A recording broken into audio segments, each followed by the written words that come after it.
Hello, minasang! Welcome back to Japan Diaries with Hazel. Good morning! It's me, Hazel, once again. Welcome back for another video today. So, ayan, nakita nyo yan, guys. I-share ko lang. Yan po ang mga lineman dito sa Japan. Kaya nyo ba ang ganyang trabaho? Kaloka, 'di ba? Pero grabe ang mga sahod ng mga yan, guys. Kasi buwis buhay, 'di ba? So, anyway, for today's video, dadalhin ko po kayo sa Enoshima Island. Isa pong maliit na islands sa part po ng Shunan area. So, pupuntahan po natin ang kanilang famous na shrine at para may idea kayo, samahan nyo ako guys at mamasyal tayo. So sa mga bago pa pala sa channel ko, kung kayo po ay hindi pa nakapag-subscribe, well, ano pang iniintay nyo? Click that subscribe button below and click the notification bell para updated po kayo sa lahat ng videos na i-upload ko. And of course, don't forget to comment, like, and share guys para naman dumami tayo. And of course, comment your experience kung nakapasyal na po kayo sa island na to. So, huwag kayong bumitaw at sabayan nyo akong ikutin ang lugar.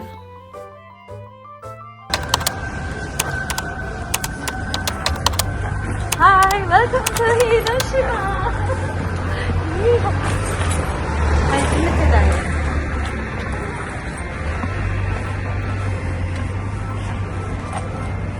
We are here at Enoshima. Diba? Ang ganda. Welcome to Japan Diaries with Hazel.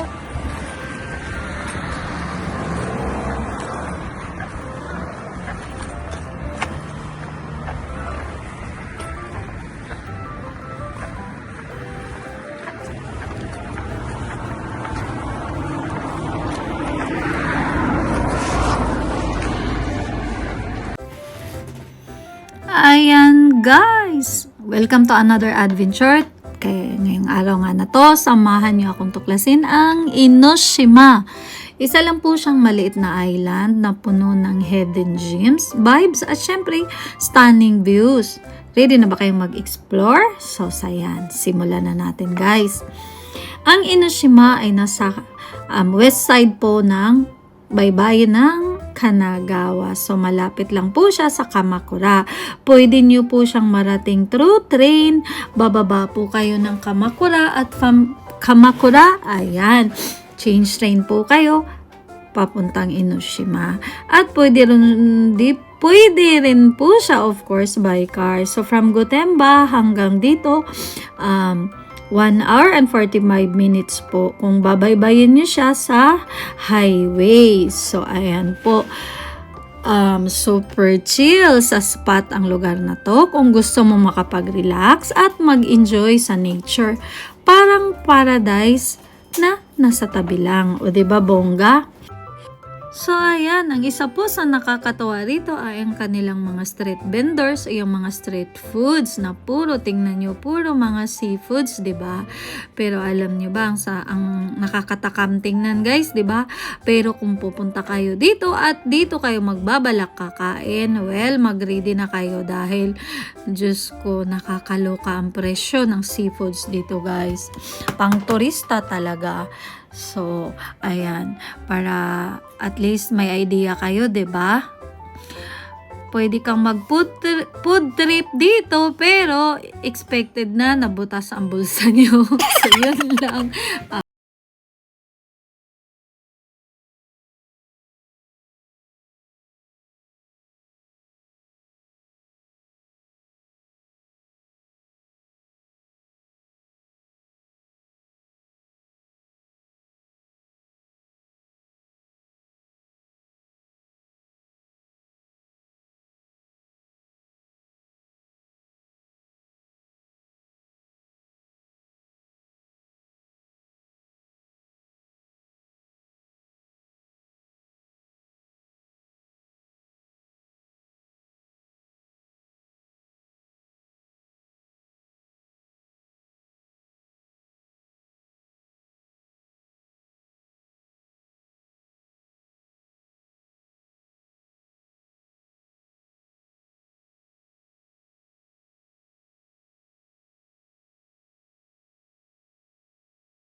Ayan guys, isa po siyang lugar na puno ng ayan history at spiritual vibes, 'di ba?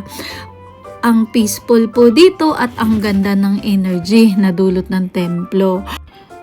Kakaibang energy yung mararamdaman nyo guys. Para bang na-recharge kayo at feeling ko, yun, parang baon-baon ko ang daming swerte. Charot. Kaya, kung naghahanap ka ng lugar na may perfect balance ng relaxation, adventure at good vibes, Enoshima na ang sagot. Isa siyang underrated gem na tsak na magugustuhan yung mga mamshi.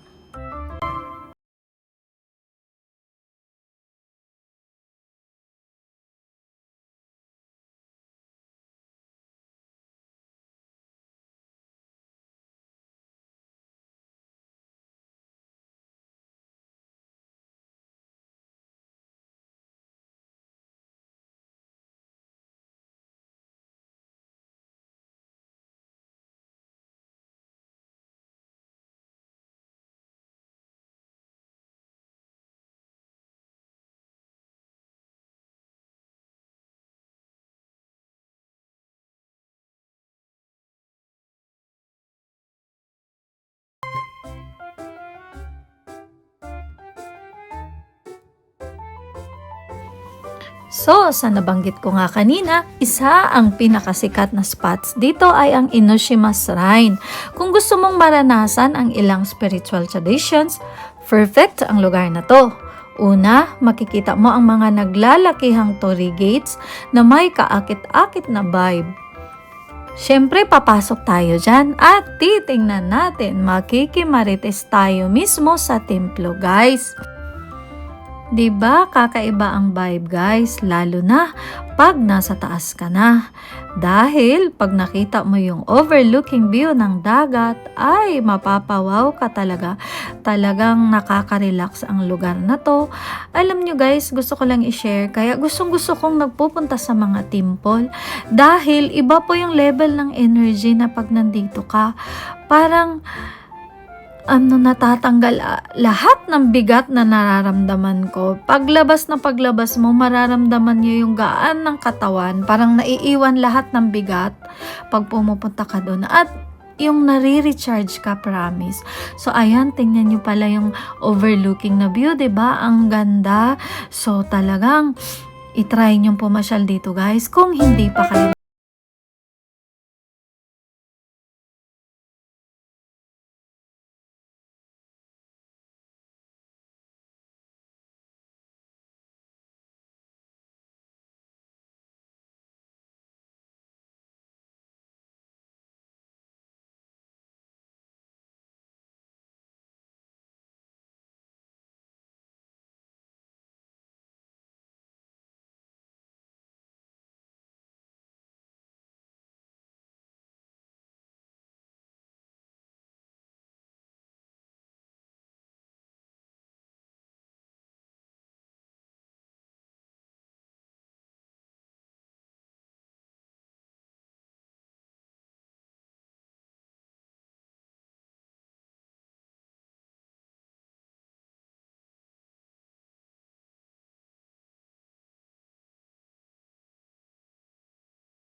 Gandang experience ng spiritual, good vibes at syempre, swerte.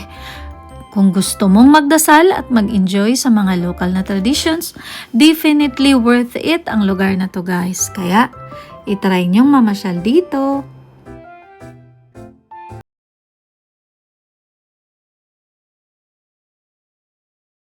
At ayan, may nakita po akong kakaiba. Yan daw po ang God of Money na pinaniniwalaan nila. So, may tradition daw po na ang paghuhugas ng pera, barya, o kahit papel man po sa water basin, ayon sa mga locals, ito raw po ay mag-a-attract ng wealth at good fortune. Kaya hindi ko na pinalampas, ano pa nga ba, sinubukan ko ring maghugas ng coins. Malay nyo, magkaroon din ako ng good fortune at maraming wealth. O, mindset nga, 'di ba? Mindset. So, ayan mga mamshis, hindi po nadadaan ang swerte o ang, ayan, ikakaangat mo sa buhay sa mga paniniwalang ganyan. Siyempre, kaakibat po niyan, kailangan natin magsumikap. 'Di ba? So, mga gabay lang po yan para, ayan, maging motivated tayo sa buhay, ika nga. So anyways, masyado pong malawak ang shrine na to.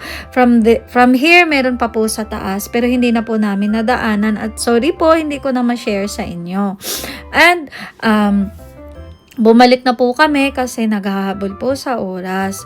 So, ayan, kung kayo po ay may balak na magbakasyon dito sa Japan, ilagay nyo sa bucket list nyo ang Enoshima Islands. Panigurado mag-i-enjoy din kayo rito.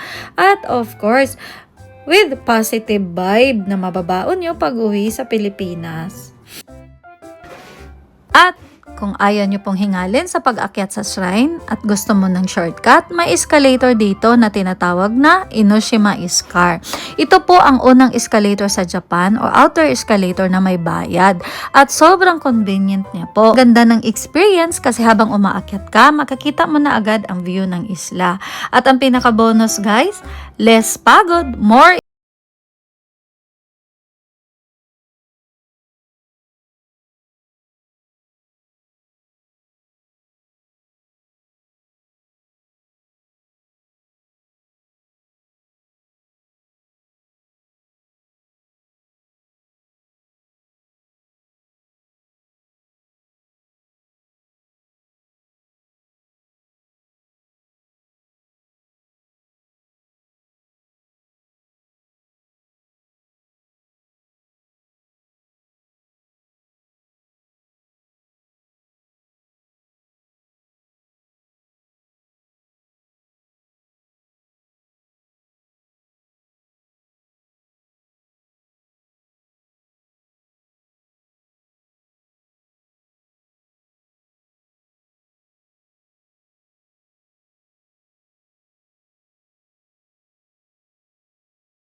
lampasin ang picture-taking moment dito sa Enoshima.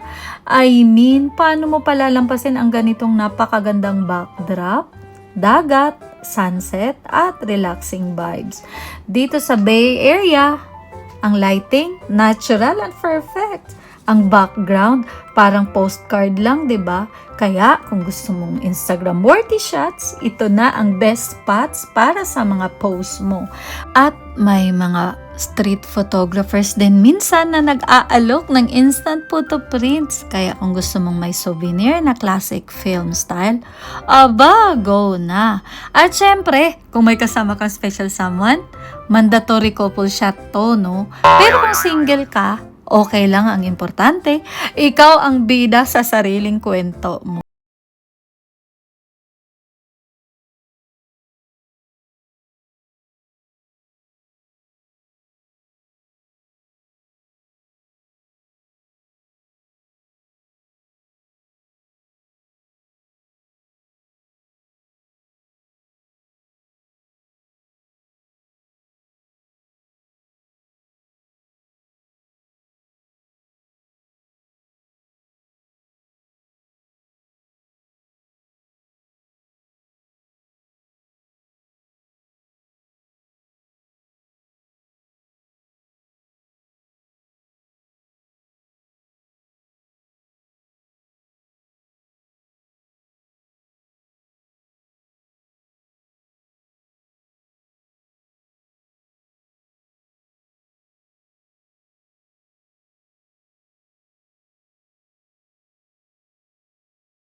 Natapos na ang ating Enoshima adventure. From the beautiful bay view, amazing seafoods, and ang positive vibes sa Enoshima Shrine. So kung gusto mo ng trip na chill, fun at puno ng magandang tanawin, Enoshima is the place to be. And syempre, hindi tayo tapos. Marami pa pong mga hidden gems sa isla na pwede mong tuklasin. So kung nagustuhan mo ang video na to, huwag mong kalimutang mag-like, mag-subscribe at i-hit ang notification bell para updated po kayo sa mga susunod ko pang adventures. Salamat sa pagsama sa akin at hanggang sa susunod nating adventure mga mamshies. Ingat kayo palagi. God bless everyone. Please comment down below kung may mga lugar pa kayong gustong makita o tuklasin na ibang lugar para maging part ng video ko.